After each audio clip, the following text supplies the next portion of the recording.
All right, I'll give y'all a little backstory about who I am, where I came from, that's got me to where I am today.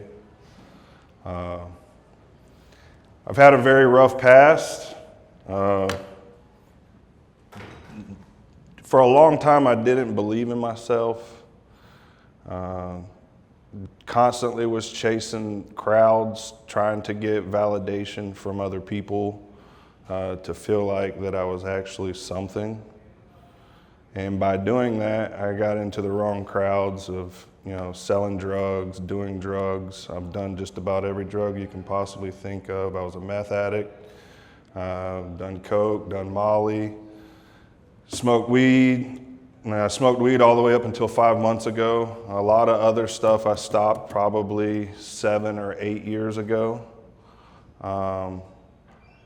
Drinking.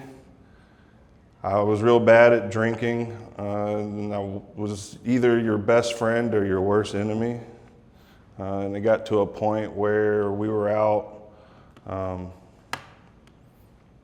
at clubs, and I would drink so heavily that the taxi one night ended up wanting to take me to the hospital, but everybody kept calling my phone over and over and over again. And then finally got them to drop me off. And when they got them to drop me off, I crawled my way up to my apartment, ended up flooding my bathtub, flooding my kitchen, waking up in the bathtub, and that was where I pretty much had, gave up on that. But I'm severely dyslexic. Reading and writing are not my cup of tea. I do my best at it, but there's still plenty of times that I just don't learn like most other people. A lot of other people will pick up on things right away. It takes me a while to process it. So I may end up having a conversation with somebody and not really pick up on what they're saying, but then I'll go back and analyze it and then end up figuring out, oh, that's exactly what they were talking about. I've been locked up. 2012.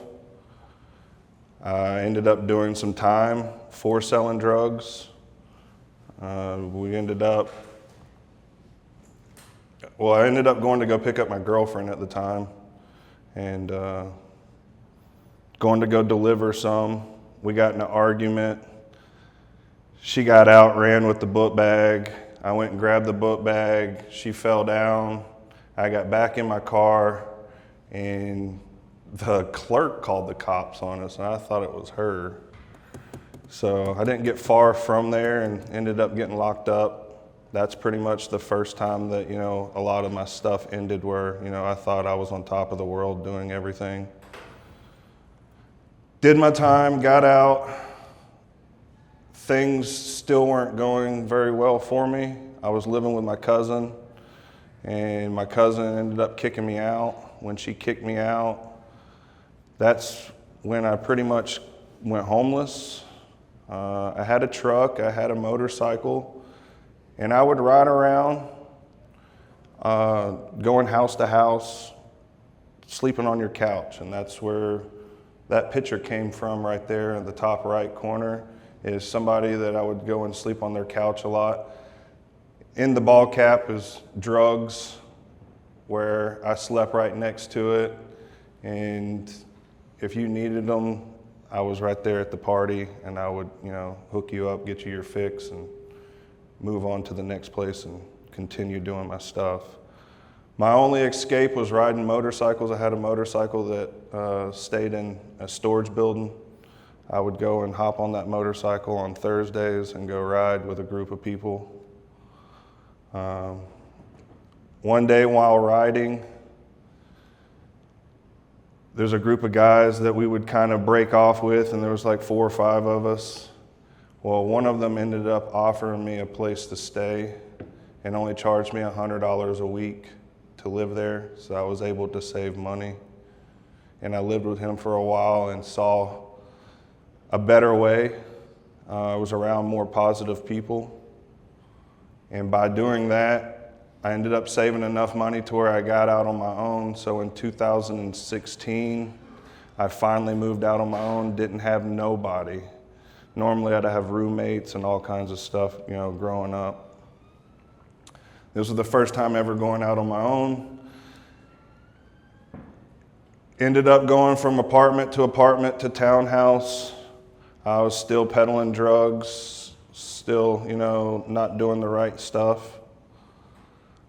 2018, I ended up breaking down on my knees and just praying to God, like, hey, I'm tired of this. I'm tired of this lifestyle. I'm tired of doing all this stuff.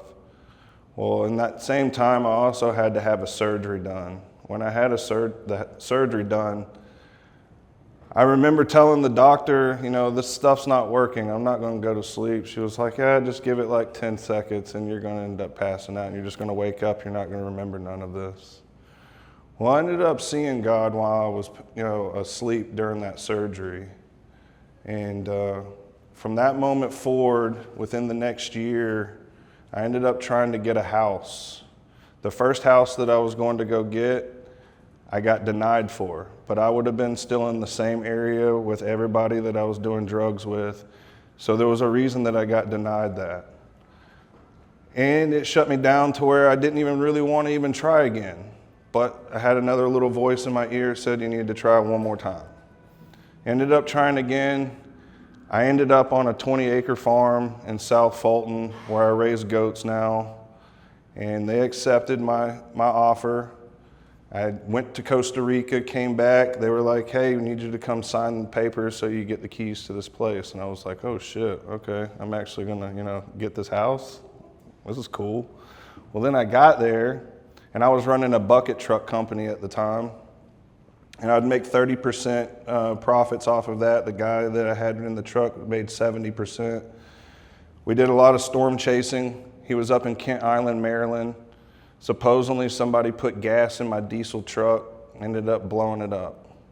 That truck had to come back. Well, in the meantime, I couldn't get him in another truck because couldn't figure out exactly what was going on. I kept getting, ran around by the mechanic. And it just got to a point where I was just like, you know what, screw this. I'm not gonna run this company no more. Nobody can tell me exactly who did it, why it happened. But all you're doing is pressing me to get someone back into another truck, and I just gave up on it. Well, the only thing that I knew how to do was pressure washing, because when I was locked up, I learned how to pressure wash. When I got out, I worked a little bit with a industrial pressure washing company to learn some. So from 2016 to 2019, I would side hustle pressure washing. I'd make, $40,000, $60,000, but it just wasn't something that I really wanted to do because once again, I sold drugs. So it was kind of like that was the easy route. Why go do anything else? You're making good money doing that, or what I thought was good money, and had freedom and didn't want to work for nobody. But when the bucket truck business tanked, I had no choice but to dive back into something because I had a mortgage. And it was like, you've got a $2,800 mortgage payment. How are you going to pay that $2,800 mortgage payment and you don't even have the bucket truck business going anymore? So in 2020, I dove back into pressure washing. I ended up building the pressure washing business up to doing $372,000 last year. So it basically went from a side hustle to a multi-six-figure powerhouse that continues to grow year after year, all off organic marketing. I don't spend any money on any ads whatsoever. I have for 1 year, but I just figured, why run those ads when I really wasn't getting anything from it and spending so much money and people will turn around and rip you off, So 2016 to 2019, $40,000 to $60,000 considered a side hustle. 2020, that's when I jumped back in because I didn't have anything else to do. And that was the only thing that I knew how to do, kinda. I would pretty much just come clean your driveway and your sidewalks, stuff like that. Never really messed into chemicals or none of that. When I dove back in 2020, I did my first job doing a graffiti job for a movie scene. That picture and video, I ended up making a little video, posting it back then.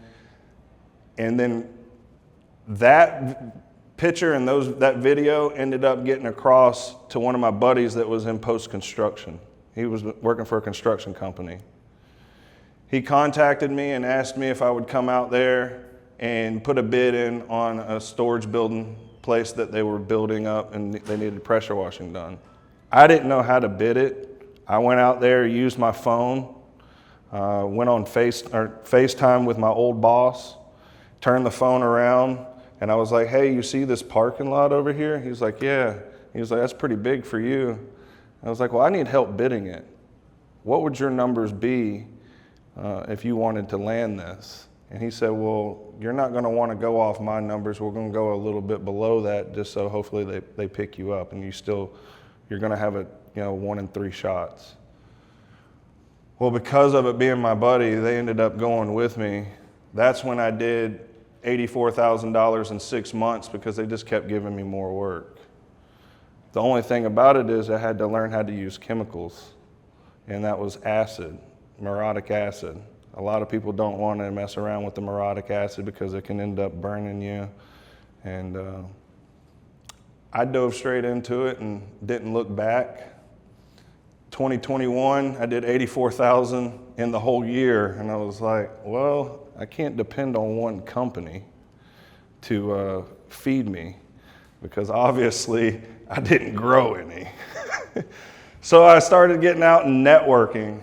Ended up running across a network that was local to me, and I went there 2 times, and I just saw the way that the guys there were doing very well in life, and I said, what are y'all doing different that, I'm not? And they were like, oh, we're part of, these entrepreneur groups, da-da-da-da-da. And I said, well, what's the name of the entrepreneur group? And he was like, it's called Apex. And I was like, okay. So they ended up linking me with this guy that's, I guess, a sales rep for Apex. And I bought into it. And when I joined that group, there's a gentleman that runs it, Ryan Stuman. I learned a lot about organic marketing, about how to just continue posting consistently. A lot of people will post and then they give up on it because they just don't have the consistency in them. And they think that, things are going to happen right away. They're not going to happen right away.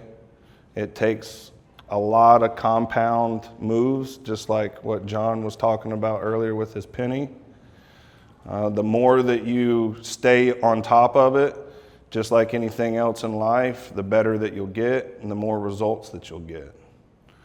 So by joining that group in 2021 and learning more of just being consistent with what I was actually putting out, I ended up going up to 184,000. That's when I was like, okay, this is actually, this is working.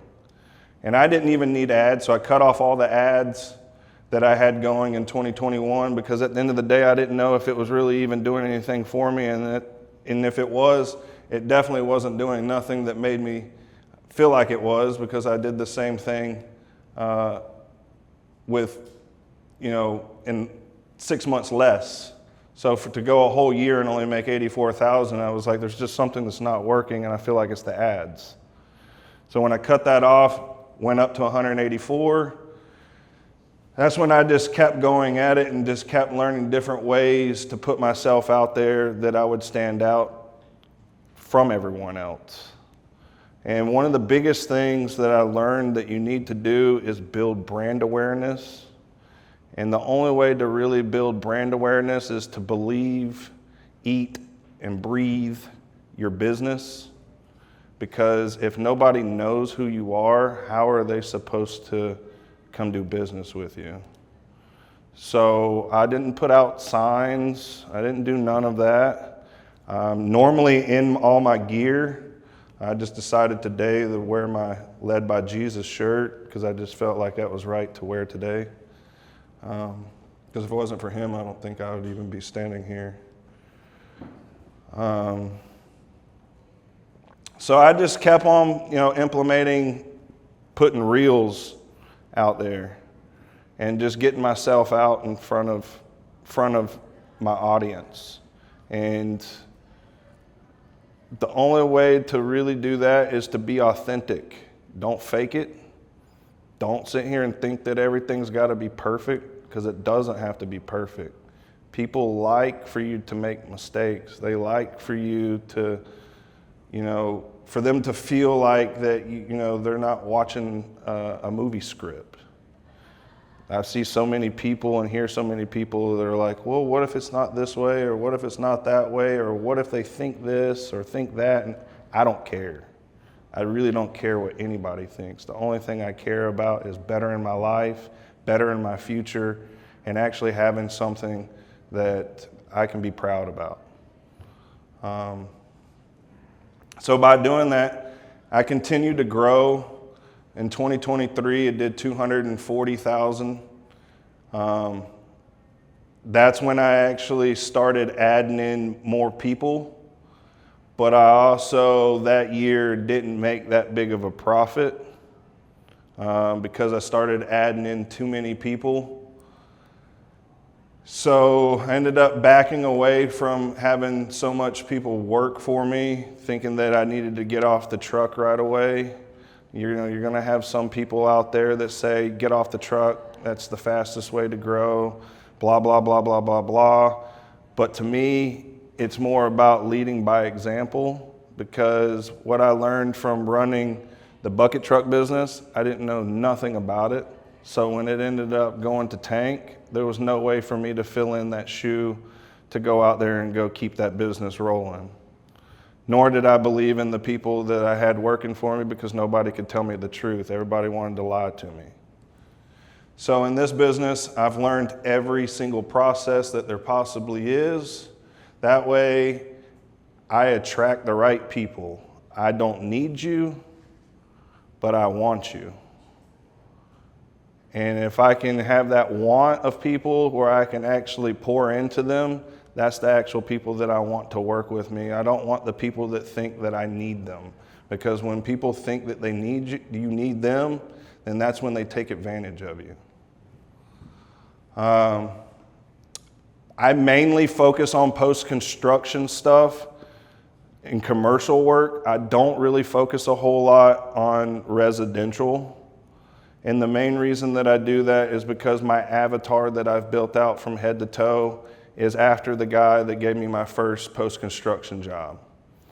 And I've built out my avatar to know exactly what he does as hobbies. He has a wife, he has, family. He wants to go home at the end of the day.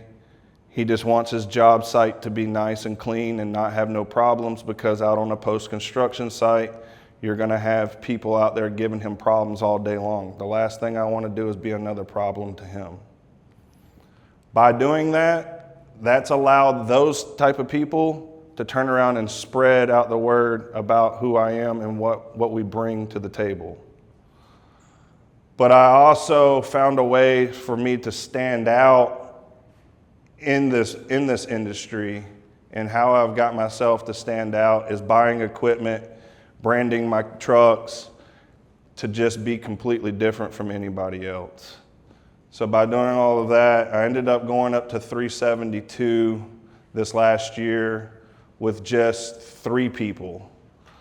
The third person that I had, we were going to start doing hood cleanings and stuff, but he ended up getting certified, and then he ended up snaking me out. Going to go do those hood cleanings on the side on his own. I got a phone call one day where this company was trying to open up for the day, and they said, "Oh, y'all just came and cleaned our hoods last night."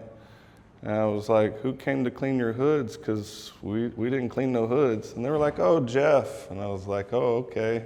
I was like, "Well, Jeff's fired." So So I ended up letting him go, and he didn't quite understand, and he still wanted to lie to me and tell me that, you know, he cleaned it 13 weeks before. So you mean to tell me that that restaurant didn't run its hood and didn't cook any food for 13 weeks? That's okay. Tell another story to somebody else. I post 5 to 9 times a day. I flood my feed with real work every day, no excuses. But another thing that I didn't add on here is you don't want to just flood your audience with just your work. If I get a second towards the end, I'll show y'all my actual page and kind of different things that I post. It's all about stories because everybody likes stories. It's just me, I'm dyslexic, so I can't really give you a story that's written out, but I can also give you a story that has pictures, videos, and kind of dive a little bit into like short tell things, but when it gets into something real deep, I'll just lose track of it, and it's not going to work. So turning all your jobs into stories. Engage with all your people on there. So when I post these videos, this one right here got 1.8 million views. I'll go on there and I'll comment to everybody. I may not necessarily go dive deep into every comment, but I'm at least going to engage with it, because the more you engage with it, the more Facebook picks up on algorithms and stuff like that. But then you've got other videos on here that are like 31,000. This one down here is 945K. And that's literally just a manifold that we have that shows our chemicals going through. And they like stuff like that. So it doesn't have to necessarily be certain things that in your head you think people want to see, because usually people want to see the things that you don't think about. So if you can just randomly shoot videos, and if you're not good at making videos and wanting to talk and show yourself, then at least show the process and then turn around and do a voiceover. And in that voiceover, you want to turn around and say where that job was and kind of detail a little bit about what you're actually doing. Because, go ahead.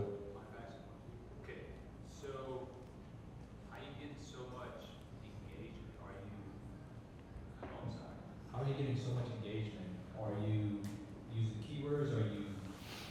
Is it just hashtags? What people are looking for? Or hashtags. Because you're getting traffic, just throwing it in front of people. Throwing it in front of people so much, that definitely helps out by me posting so much on Facebook. If you followed me, and let's just say that you liked something or you watched one of my videos, you're automatically sucked into my marketing.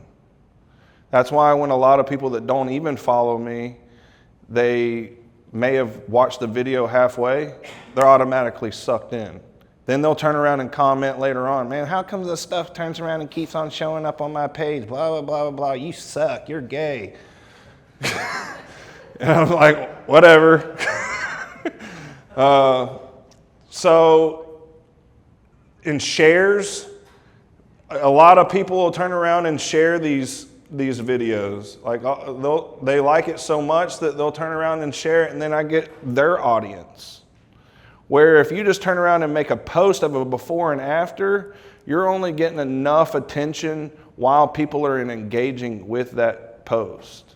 So as long as they're liking, hearting, any of that, it kind of goes up for another 60 seconds and so on and so on. If they comment, it goes on for a little bit more. But an actual post only goes out to, like, I have almost 13,000 followers. If I make a post, it's only going to go out to maybe 1,000 people.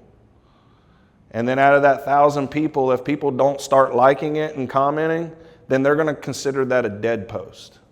But if people turn around and start engaging into it, then it keeps it alive. Where these reels, they stay on 24/7.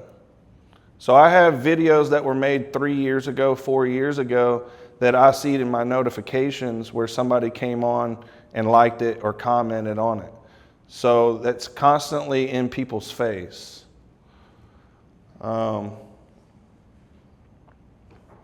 That's my truck wrap. And then my shirt is pretty much the same way. The Wet n Wild pressure washing, I got it from a water park that was open in Florida and in Texas, but a lot of them ended up closing down. So in 2016, I ended up coming up with the name Wet n Wild Pressure Washing. I trademarked the name so no other company can have that name. Because I notice in the pressure washing industry, there's a lot of people that have the same names. And they wonder why they never stand out. Because they don't have any creativity to actually pick something or do something that is completely different than what everybody else does. So nobody can use the name Wet n Wild Pressure Washing besides us. I've had a couple people try, and then I just have my lawyer end up sending them a notification letting them know that they can't. One guy contacted me off of YouTube and was like, "Hey man, I've been using the name. Is there any way I could use the logo too?" I'm like, "You're stupid." Thanks for telling me. Real reason that I've built this is not just about the money. It's about creating something that my family and my community can be proud of. I've just always wanted to make my mom and my dad happy. So I feel like I have by owning this company and running it the way that I have. I trust God with the whole journey. He opened up doors that I couldn't never imagine and continues opening up more doors. Like I said, I stopped smoking weed 5 months ago. There was a voice that was in my ear. I also got baptized right before then. So there was a voice that was in my ear while I was driving down the road, and he said, "Nick, if you give me more, I'm going to give you a lot more."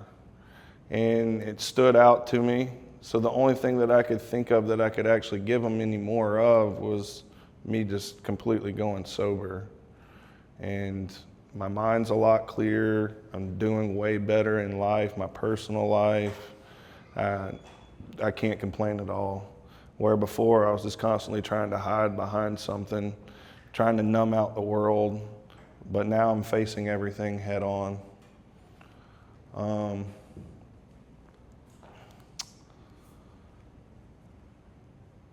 You don't need ads, luck, or excuse. You need consistency, a story to tell, and the courage to show up each and every day.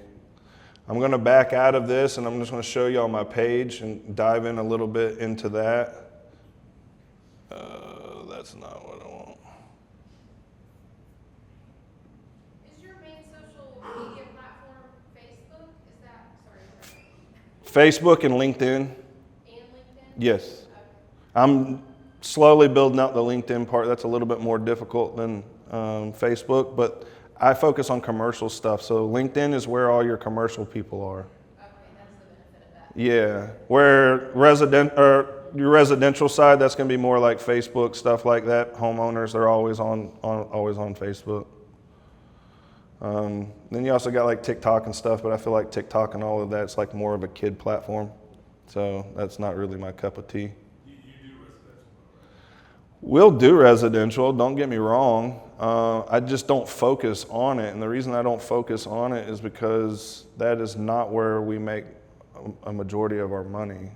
The way that my trucks are set up with that zero-turn lawnmower and all of that, it's just hard for us to go out and take F-450s that are completely decked out with, $60,000, $70,000 of equipment and go do a house for $400. How do you protect yourself from any legality issues from videotaping the businesses if you want to get set for? You don't need one.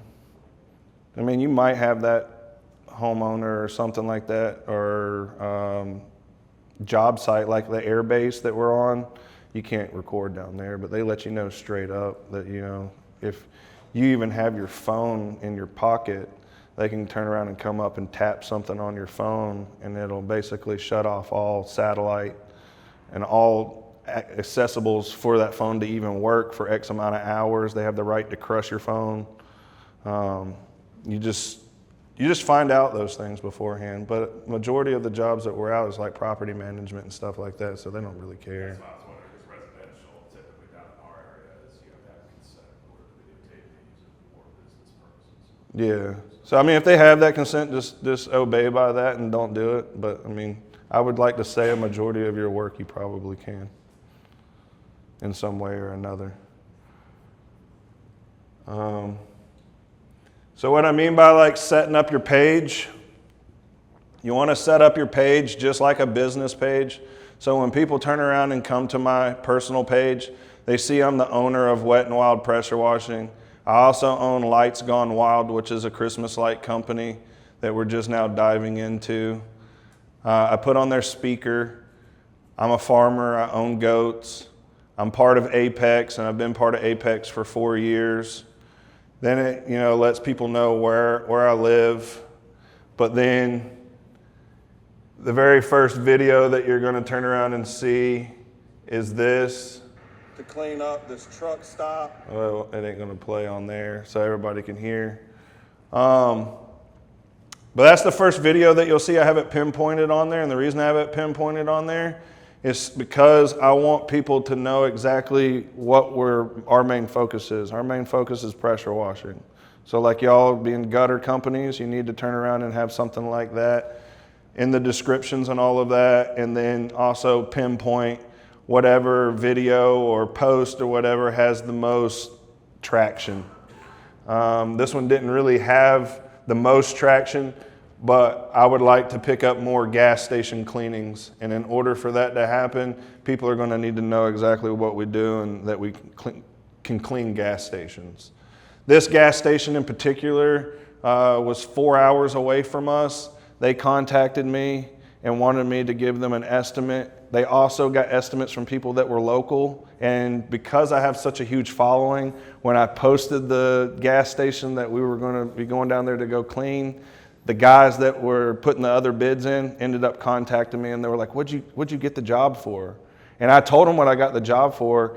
They actually could have got this job done for way cheaper by someone local, because the other guys were at $1,500 and $2,000. I came in at $3,800. And we traveled 4 hours, went down there, and it only took us 3 hours to clean the job and drive back home. So it took us longer to drive there and drive back home than it did to do the work. I just posted this up just a little while ago. It's already got 30 people liking it. Ended up posting that video that I ended up doing earlier inside the expert panel, and it's already got people commenting on it.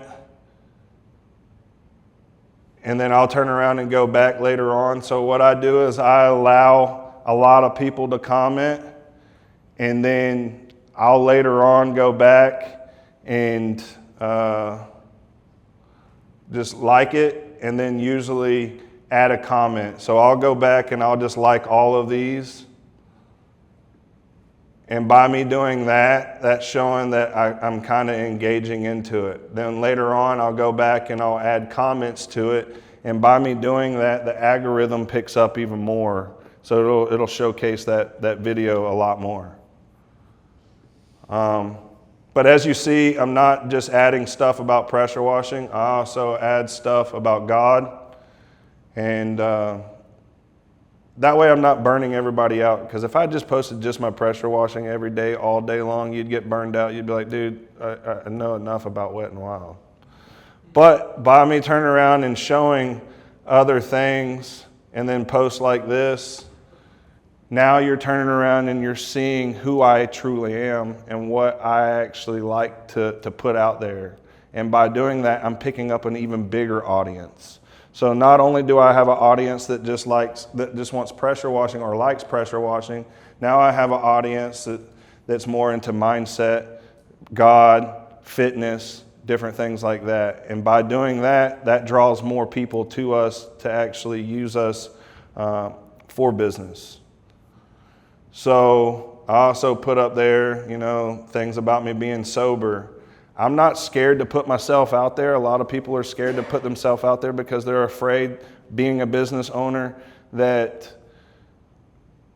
it may make their business look bad. But at the end of the day, not every customer is my ideal customer. So I'm not out here trying to sell to every single person. I get turned down all the time. I'm perfectly fine with that. I'll move on to the next person. But at the same time, I also don't take no's.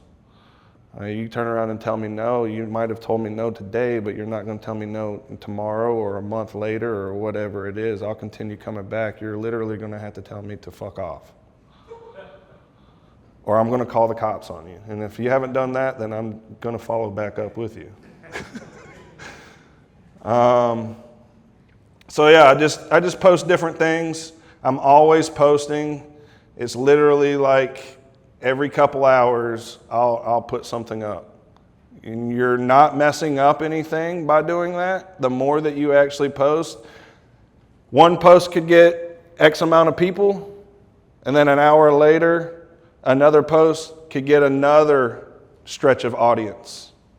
So it helps you out the more that you actually post. I know that that's a hard task for a lot of people to do. That's why a lot of people just want to spend money on ads. But my belief in spending money on ads is whatever company that you pick, you better hope that you're in there for the long haul with them, because the moment that company ends with your ads or whatever it is, you no longer have those people coming in. So if you haven't built brand awareness, you haven't built up the organic side, and you're just strictly just living off of just ads coming in, at some point, your business is probably going to tank. Because the organic side is the fuel and the backbone to every company. Now, the right thing to possibly do is to have a little bit of everything. But I would build this part up first and then get into the other parts. Because if you can build this part up and then get into the other parts, then you've got fuel still constantly feeding your business while you venture out to other things.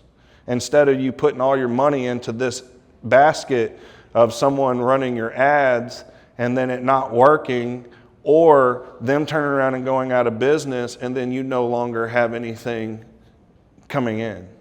And then your family's starving, your business tanks. So that's pretty much all I really have to say about all of that. If there's any questions that anybody has or anything like that, I would love to just answer y'all's questions. Go ahead. Are you running any retargeting campaigns to pop up in people's algorithms? No, I don't have to run anything like that. It literally, the algorithm picks up on it so well. And because of me having almost 13,000 followers, they pay me. So Facebook pays me to make posts, where they used to pay a lot more than what they do now. But I might be able to go into that. So by them paying me, they want me to keep you on Facebook. So the more that I put out there that keeps you scrolling through Facebook, the better it is, the more they're going to put me out in front of the right type of audience that I'm actually searching for, off of those hashtags, off of me turning around and saying, hey, this is Nick, I'm in Atlanta, Georgia. And by me turning around and saying, hey, this is Nick, I'm in Atlanta, Georgia doing XYZ, then everybody in Atlanta, Georgia now is going to turn around and see that video. And it keeps people on their platform? Yeah, and it keeps people on their platform. Right. And then second question to that is, do you get a lot of people within your community that share and stuff like that? Yeah, so like down in where I live in Chattahoochee Hills, which is just south of here. I don't do a lot of business in that area, but for some reason in the last couple months, there's a neighborhood real close to me that I've been trying to get myself into for the longest because it's so close, and there's a good bit of money in there. They ride golf carts and all of that. I'm starting to pick up way more work in there here lately, and I feel like because 4 months ago, I had a website built. Never had a website. Had that website built. I was ranked 22 or 24 on Google. Now I'm ranked number 1. And because of, me building up the brand awareness, me putting myself out there constantly, now implementing other tools like a website that has SEO. We're constantly building out more and more pages that direct towards things that we actually do. It's getting me more business closer than what we normally drive, because we drive a 6-hour radius of Atlanta. So we touch into the whole southeast of the United States, from North Carolina down to Florida, all the way over to Louisiana. But I wanted to stand out from other people, because when I go to grow, now if you turn around and ask me, hey, I want to, buy into a franchise or whatever, we've already got that market kind of knowing who we are. Congratulations. Thanks. Huh? How'd you get 13,000 followers? How did I get 13,000 followers?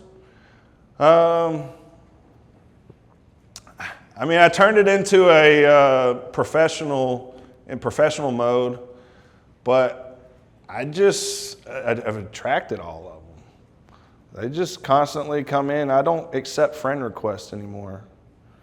So everybody gets turned into a follower. There's probably 2,000, 3,000 friend requests on my thing or whatever, but I don't accept them unless it's somebody that I actually want to do business with. Because if it's not somebody I want to do business with, then I don't want to see your stuff and engage with your stuff. But I'd much rather you become a follower and learn more about me and see what I'm doing. So. One more question, guys. One more question. Okay. Go ahead. I apologize for being late. Congrats on being sober. I got 6 years. With your social media, my virtual assistant has goals set up for outreach and impressions. What are your goals, like whether it's weekly, monthly, maybe when you first started, to focus on with the social media? Is it more like how many posts can I get out in a day, or are you more focused on hitting certain numbers? Say that one more time. So, my virtual assistant has goals oriented around getting impressions and outreach to people that aren't followers for like Instagram and Facebook. What are your goals oriented around when it comes to social media? Is it more how many posts can I get out there, or how many followers I can get, or are your goals oriented around outreach? No, the main goal is I don't really care who sees it, as long as it's getting in front of people that are going to give us more business. So yeah, Facebook does pay me and all of that, and I would like to make money from that, but at the same time, I much rather make money from my business and who we are and come do business with us. So the engagement and all that helps, because it's going to constantly get your videos and your stuff out there. So I can't sit there and say that I don't like for that to happen, but my main goal is to for you to see my video and to want to call Wet and Wild and have us come out and come do something.